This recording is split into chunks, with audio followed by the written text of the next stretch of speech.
warahmatullahi wabarakatuh. Selamat pagi anak-anak. Hari ini kita akan belajar tentang paragraf. Apa yang dimaksud dengan paragraf?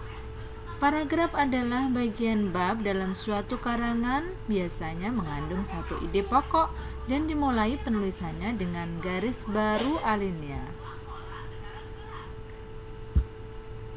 Paragraf yang baik terdiri dari dua bagian, yakni kalimat utama dan kalimat penjelas.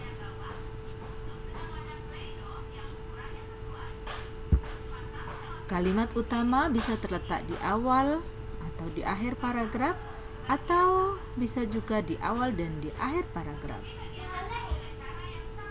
Kalimat utama adalah kalimat pokok atau kalimat yang menjadi dasar pengembangan suatu paragraf. Kalimat penjelas adalah kalimat yang menjelaskan atau menguraikan kalimat utama, dan kalimat penjelas pada umumnya lebih dari satu buah. Kali ini kita akan belajar tentang bentuk-bentuk paragraf. 1.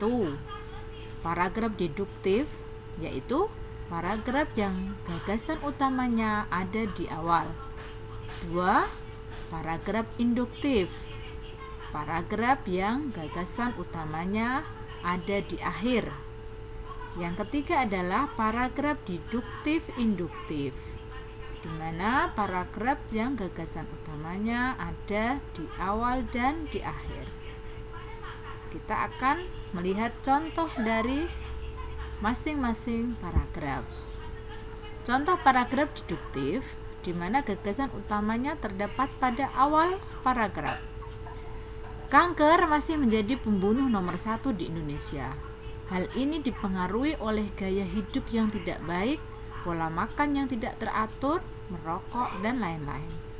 Setiap manusia berisiko untuk terkena penyakit kanker karena di dalam setiap tubuh manusia terdapat sel kanker pasif yang sewaktu-waktu bisa menjadi aktif akibat dari penurunan antibodi yang disebabkan gaya hidup yang tidak baik. Yang kedua adalah contoh paragraf induktif, di mana gagasan utamanya terletak pada akhir paragraf. Setiap orang tua tentu berharap anaknya kelak menjadi orang sukses. Indikator kesuksesan biasanya dilihat dari pekerjaan.